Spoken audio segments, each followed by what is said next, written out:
ये कहानी आपकी आंखें खोल देगी। तो आपसे विनती है कि वीडियो को पूरा जरूर देखिए। बुद्ध के हजारों शिष्य थे। जब उनका एक शिष्य बुद्धत्व को प्राप्त हो जाता, वह उसे किसी एक दिशा में भेजकर वहां के लोगों को जागरूक करने व ज्ञान देने के लिए जाने की आज्ञा देते। बुद्ध का एक शिष्य बुद्ध के सानिध्य में 6 वर्षों से था। वह एक दिन महात्मा बुद्ध के पास आया और से कहा, हे बुद्ध, मुझे आपके पास 6 साल हो गए। मेरे बाद कितने शिष्य आए, उन्हें आपने इस बीच किसी एक दिशा में ज्ञान देने के लिए भेजा, लेकिन मुझे अभी तक नहीं, क्या मुझे अभी तक बुद्धत्व प्राप्त नहीं हुआ। बुद्ध मुस्कुराए और बोले, यह तो तुम्हें कुछ समझना होगा कि तुम्हें बुद्धत्व प्राप्त हुआ है या नहीं। शिष्य बोला, हे बुद्ध, आपने मुझे इन 6 सालों में जो भी उपदेश दिया, मुझे वो सब याद है। आपकी बताई 11 बात मुझे याद है। आप मुझसे कुछ भी पूछ सकते हैं, मैं आपको हर उत्तर देने के लिए सक्षम हूं। आप मुझे एक मौका तो दें ताकि मैं किसी भी दिशा में जाकर लोगों को आपके ज्ञान के बारे में भी बता सकूं।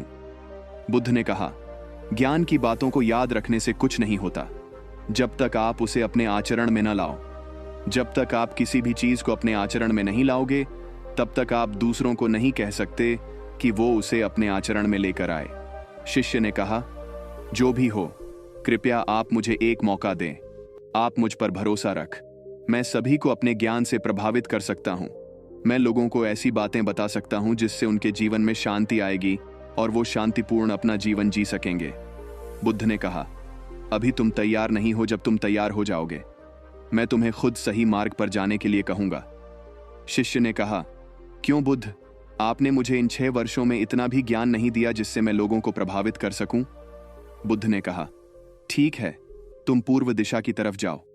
वहां तुम्हें एक गांव मिलेगा, उसे तुम भिक्षा मांग कर लाओ और वहां के लोगों की अपने ज्ञान से मदद करना। कल सुबह तुम वहां अकेले जाना और शाम को आकर मुझे बताना तुमने कैसे वहां के लोगों की मदद की। वो शिष्य ये सब सुनकर बेहद खुश हो गया और बुद्ध का आशीर्वाद लेकर चला गया। रात भर ज्ञान समेटता रहा। वो मन ही मन सोच रहा था कि मैं कल ऐसी ज्ञान की छाप छोड़ूंगा कि वहां के लोगों के साथ बुद्ध भी मुझसे प्रभावित हो जाएंगे। सुबह उठकर वह महात्मा बुद्ध को प्रणाम करने गया। उन्हें प्रणाम कर वह पूर्व की तरफ निकल गया। शाम को जब वो वापस आया तो बुद्ध ने देखा कि उस शिष्य के माथे पर चोट लगी है और खून बह रहा है। बुद्ध ने उसे पट्टी की और पूछा, तुम्हें यह चोट कैसे लगी? शिष्य ने कहा कि बुद्ध, वहां के लोग बेहद ही दुष्ट हैं, उन्हें जरा भी बुद्धि नहीं है। मैं उस गांव में भिक्षा लेने गया, पर किसी ने मुझे भिक्षा नहीं दी। सब मुझे गालियां दे रहे थे। एक व्यक्ति ने मुझे भिक्षा तो दी, लेकिन नीचे फेंक कर और कहा, इसे उठा लो। मैंने उन्हें काफी समझाया, लेकिन वो मेरी बात सुनने को तैयार ही नहीं थे। उन्होंने मेरे साथ हाथापाई की जिससे मुझे चोट लग। हे बुद्ध, आप मुझे दूसरी जगह भेजें जहां के लोगों में बुद्धि हो। इस तरह न। बुद्ध शिष्य की बात सुनकर मुस्कुराए और बोले कि अगर तुम्हें दूसरे गांव में भी ऐसे ही लोग मिले तब तुम क्या करोगे? शिष्य ने कहा, हे बुद्ध, ऐसे लोगों को कोई ज्ञान नहीं दे सकता। वो लोग अज्ञानी हैं, उन्हें कौन समझाएगा? बुद्ध ने कहा, वो लोग अज्ञानी नहीं बल्कि ज्ञान ही है। उनके पास बहुत बुद्धि है, परंतु उनके पास खुद का ज्ञान है। अब अगर तुम किसी दूसरे के ज्ञान को चोट पहुंचाओगे तो वो कुछ तो कहेंगे ही। तुम्हें ऐसे लोग हर जगह मिलेंगे, तब तुम अपना ज्ञान उन्हें कैसे दोगे? बुद्ध ने शिष्य को कहा कि आज तुम आराम करो, कल शाम को मेरे पास आना। शिष्य बुद्ध को प्रणाम करके चला गया। अगली शाम जब वह वापस बुद्ध के पास आया तब वहां एक और बुद्ध की शिष्य मौजूद थे। उनके हाथ में चोट लगी हुई थी। बुद्ध ने उस शिष्य के हाथ पर चोट देख उस पर पट्टी की और शिष्य से पूछा कि तुम्हें यह चोट कैसे लगी? शिष्य ने कहा, हे बुद्ध, अपने पूर्व के एक गांव में मुझे जाने के लिए कहा था, वहीं मुझे यह चोट लगी। बुद्ध ने कहा, वहां तुम्हारे साथ क्या क्या हुआ तुम मुझे बताओ। शिष्य ने कहा, हे बुद्ध, वहां पर मैंने सबसे भिक्षा मांगी, लेकिन किसी ने मुझे भिक्षा नहीं दी। एक व्यक्ति जिसने भिक्षा दी थी उसने भी वो मुझे जमीन पर फेंक कर दी और कहा, उसे उठा लो। मैंने चुपचाप उसे उठाकर अपने पात्र में रख दिया और उसे कल्याण का आशीर्वाद दिया। तब कुछ व्यक्ति ने मुझसे कहा कि आप बड्ढे ही अजीब व्यक्ति हो, मैं आपका अपमान कर रहा हूं और आप मुझे आशीर्वाद दे रहे हैं। मैंने उनसे कहा कि आप दानी हैं, आपने मुझे दान दिया है, इसलिए मैं आपको आशीर्वाद दे रहा हूं। फिर वहां से मैं आगे गया तो कुछ लोगों ने मुझे वहां से जाने के लिए कहा।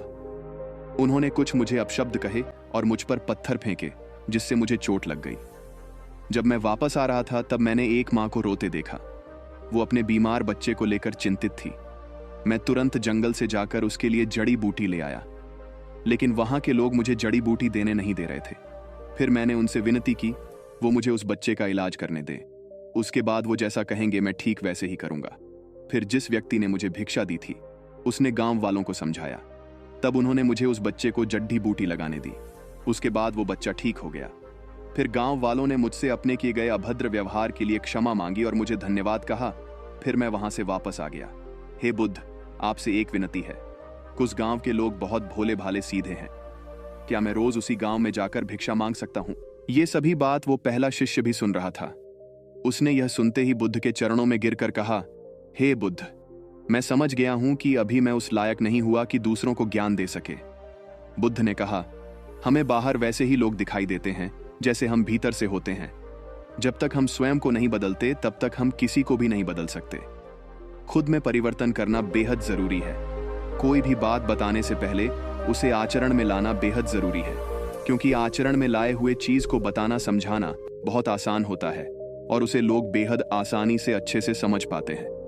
दोस्तों, आपने इस कहानी से क्या सीखा कमेंट करके जरूर बताना और ऐसी ही और वीडियो के लिए डीप इंस्पायर चैनल को सब्सक्राइब जरूर करें।